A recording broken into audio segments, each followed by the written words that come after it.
Welcome to the Keeping It Business podcast. I'm Adam Payne, a multiple small business owner, business mentor and growth coach, and your host here on Keeping It Business.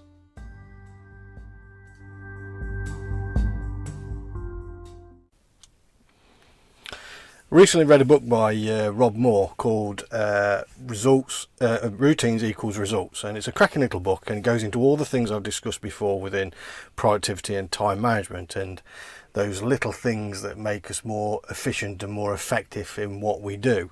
So into the 80-20 rule, into the Eisenhower matrix, there's that activity sampling to see where you are losing time or where your time wasters are. And it's a cracking little book, but it also got me thinking around some of the things that when we look at routines, we need consistency as well. So when I look at this, I look at it from a viewpoint of saying routines plus consistency equals results. And when we say routines, it's the policies and procedures we apply into our way of working. We always say that from a manufacturing standpoint of view, as I come from the manufacturing background, is what we want is a repeatable process that's producing consistent results all the time, and the way we go around that is through standard work instructions. So we look at tack time, so our customer demand creates a drumbeat for us that we then apply our method of working into delivering that customer demand, that tack time. And we break this down into time elements. We create a work instruction. So we have what we call standard work instructions. We have a work combination table, a process capacity table, and a standard work layout. So anybody dropping into that area can read and go through these training documents and pick it up and be a repeatable process. It creates the same output.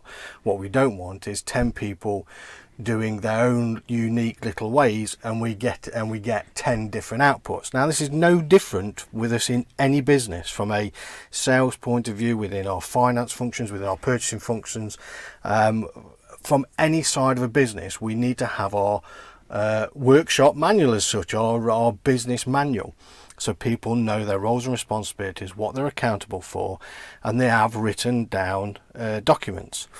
A lot of what we have been doing recently is in the sales and marketing process. So we have a stage gate process where we have a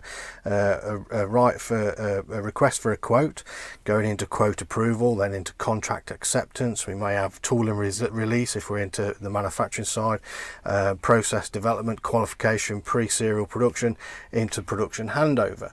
As an example, from a manufacturing point of view, you may have it on that exactly the same from a service point of view. And then under each one of these areas, there is a standard set of processes that we need to create. So when somebody goes off sick, when somebody takes a holiday, or we bring in or grow, we scale, these documents can be given to the people and trained. The people are trained and they pick straight up with it. We don't lose any traction. We don't lose any or we don't start getting problems with lack of quality, something falling foul of the process, because we have it written down. The other thing that this allows us to do as well is keep a track. It gives us a standardisation, a way of working that we can build upon. As I said, I mentioned scalability. If we understand what the process is, we can understand how long it takes us to do. And understanding how long it takes us to do, we can see the manual time going into it. So if our demand increases, we can then start looking at how many people we need to do the process, because it boils down to time. Now this also helps from a business entrepreneurial point of view, because as we grow, and if we remember the E-myth, we've got the technician, the manager and the entrepreneur, it allows us to step away from the business. So we've got full confidence in our processes, on our business manual, that we don't need to be in there. If we are still needing as entrepreneurs to be in the business, then we've got a job, as the E-Myth puts it. We need to be able, the business needs to be able to run without us being in there. And that boils down to standard processes, standard instructions, our workshop manuals, our business manuals.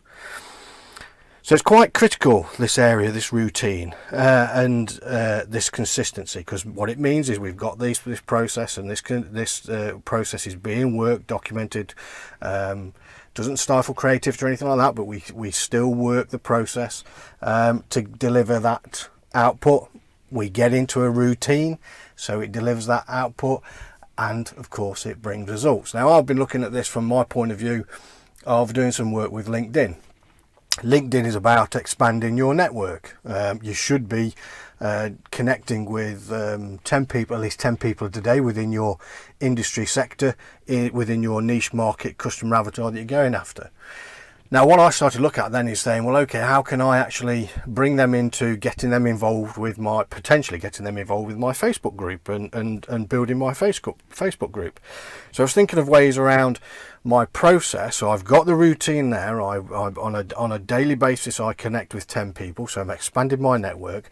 But then I thought, well, okay, how can I actually bring into the Facebook group, how can I actually start getting them involved and potentially getting them to bring on? So what I've created is a process in saying, right, there's my routine, there's the 10 I collect. Within 24 hours, those that connect with me, I send a thank you note. So then I sometimes tag people into group discussions, so I start building that know, like and trust factor. But one of the things I do as a routine is every 14 days I promote the Facebook group, or I try to promote the Facebook group. Now, there's the thing, is I've just said try. So what I've actually done is, because I haven't got this written down as a process, I've actually now created that process and linked it with my LinkedIn process. So every 14 days, what I'm actually going to do is make a note of all the connections that I've made. Follow my normal process, but when I promote the Facebook group, when I do that on LinkedIn, I'm going to tag them on LinkedIn, so they get to see that post. So they've built up and seeing me posting throughout the days and weeks that they've seen. Then come the 14 days or whenever that I post out onto the LinkedIn group, we can see they can see that I've tagged them into the Facebook group, and it might be that I can get some growth from the Facebook group in doing that. So again, I'm making that part of my process. So I'm creating this routine, and that routine is going to become a consistency with it. So it's diarised in for me in my calendar, as with all the other things. The 80-20 rule, I do that every day from emails. Eisenhower matrix, I do from emails. So these routines create a massive result for you, and we apply the 80-20 rule into it. You can listen to my time management and productivity, or productivity and time management episode, but they make a difference. So routines, processes, procedures, standard work all build the business. It's the foundation of the business. It allows us to continuously improve. It allows us to build from it. It allows us to scale. So one of the things you've got to get into is creating those processes and creating those procedures, the responsibilities and accountabilities, because that enables us to step back and the business keep running and be repeatable.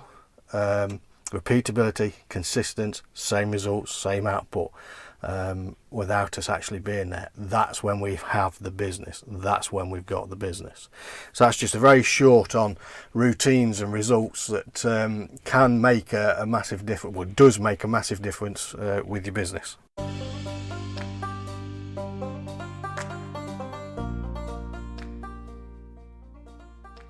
Thanks for tuning in, and remember, success is not final, failure is not fatal, it's the courage to continue that counts.